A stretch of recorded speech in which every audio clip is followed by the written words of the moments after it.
Hi students, my name is Faiz Sakir.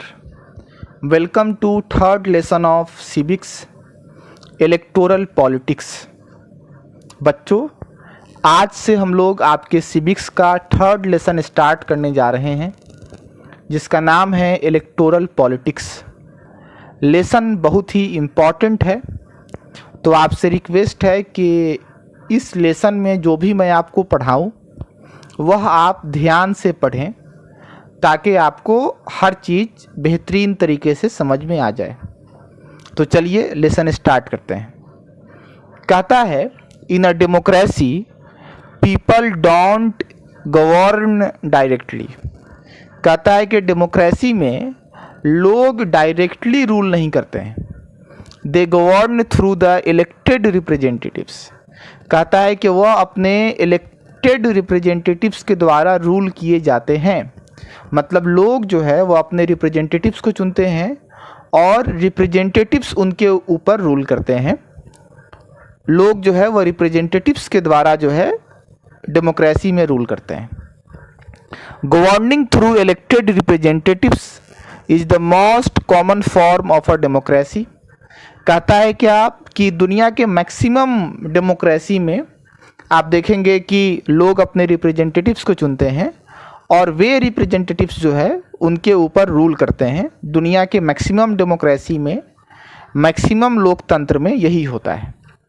This chapter will develop understanding about election of representatives, need of elections and how to make election democratic. कहता है कि इस chapter में हम लोग समझने की कोशिश करेंगे कि रिप्रेजेंटेटिव्स को किस तरह से इलेक्ट किया जाता है, इलेक्शन की ज़रूरत क्यों है और हम इलेक्शन को किस तरह से डेमोक्रेटिक बना सकते हैं, इलेक्शन को हम किस तरह से और ज़्यादा लोकतांत्रिक बना सकते हैं। इन्हीं सब चीज़ों के बारे में हम इस चैप्टर में डिस्कस करेंगे। हमारी समझ को यह चैप्टर विकसित करेगा इन तमाम चीज़ों के बारे में। It also involves examining the role of the election commission in ensuring free and fair elections। कहता है क्या इस चैप्टर में हम लोग इलेक्शन कमीशन के रोल को भी एग्जामिन करेंगे कि फ्री और फेयर इलेक्शन कराने में इलेक्शन कमीशन का क्या योगदान होता है। इन तमाम चीज़ों के बारे में जो है हम लोग इस चैप्टर में पढ़ेंगे। इसीलिए मैंने कहा कि यह चैप्टर बहुत ही इम्पॉर्टेंट है, आप ध्यान से पढ़ेंगे।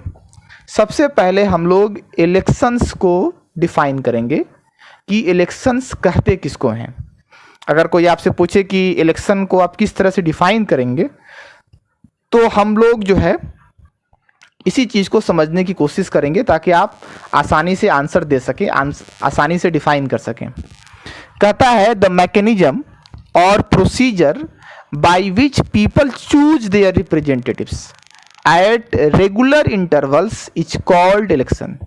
कहता है कि जिस मैकेनिज्म के जरिए से, जिस प्रोसीजर के जरिए से रेगुलर इंटरवल्स पर लोग अपने रिप्रेजेंटेटिव्स को चुनते हैं वह इलेक्शन कहलाता है।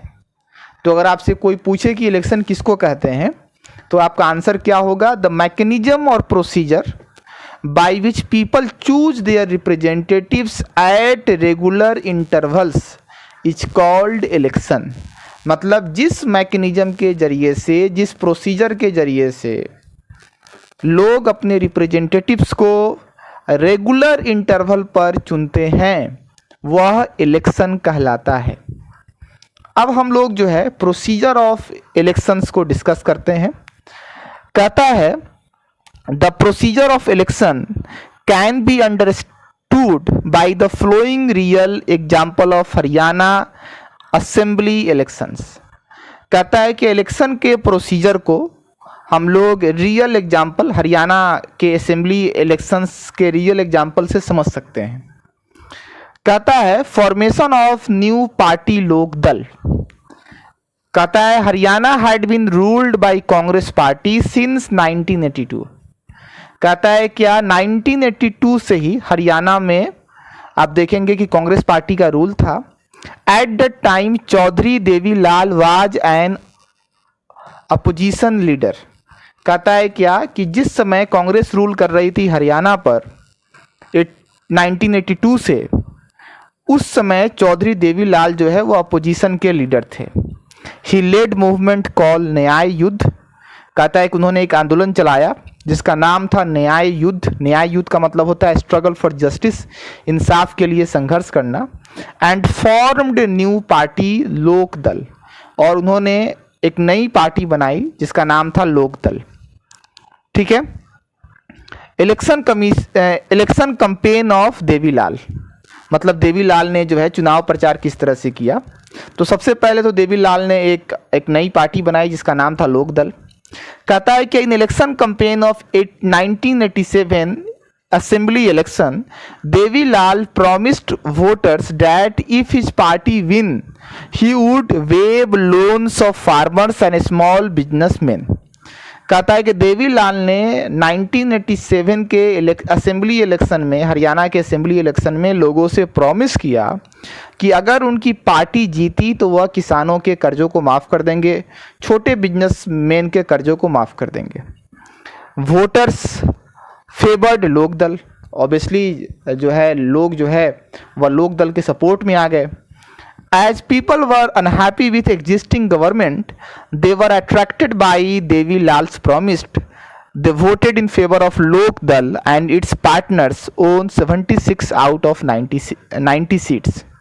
और कहता है कि लोग जो है वह एग्जिस्टिंग गवर्नमेंट से खुश नहीं थे, तो उन्होंने और वह देवीलाल के प्रॉमिस से अट्रैक्टेड भी थे, तो उन्होंने लोक दल के फेवर में जमकर वोट किया और 90 सीट में लोक दल को 76 सीट आया।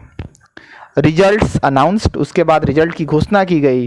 लोक दल ओन 60 सीट्स अलोन। कहता है कि लोक दल को अकेले 60 सीट आया था। And 10 had a clear majority in assembly, और इस तरह से जो हरियाणा की असेंबली जो थी उसमें उसको क्लियर मेजॉरिटी आया था। Congress got only 5 seats, Congress को सिर्फ 5 सीटें आई। As the election result was announced, the existing chief minister of Congress resigned. कहता है कि जैसे ही इलेक्शन का रिजल्ट अनाउंस किया गया, कांग्रेस के जो चीफ मिनिस्टर जो थे उस वक्त के, उन्होंने रिजाइन कर दिया। इसके बाद अगले वीडियो में हम लोग इसी को कंटिन्यू करेंगे कि उसके बाद क्या हुआ। उम्मीद है कि आज मैंने जो आपको पढ़ाया है वह समझ में आ गया होगा। अगले वीडियो में हम लोग इसी लेसन को कंटिन्यू करेंगे। तब तक आप अपना ख्याल रखें, खुश रहें, स्वस्थ रहें। वीडियो देखने के लिए बहुत बहुत शुक्रिया, बहुत बहुत धन्यवाद। That's all. Thank you.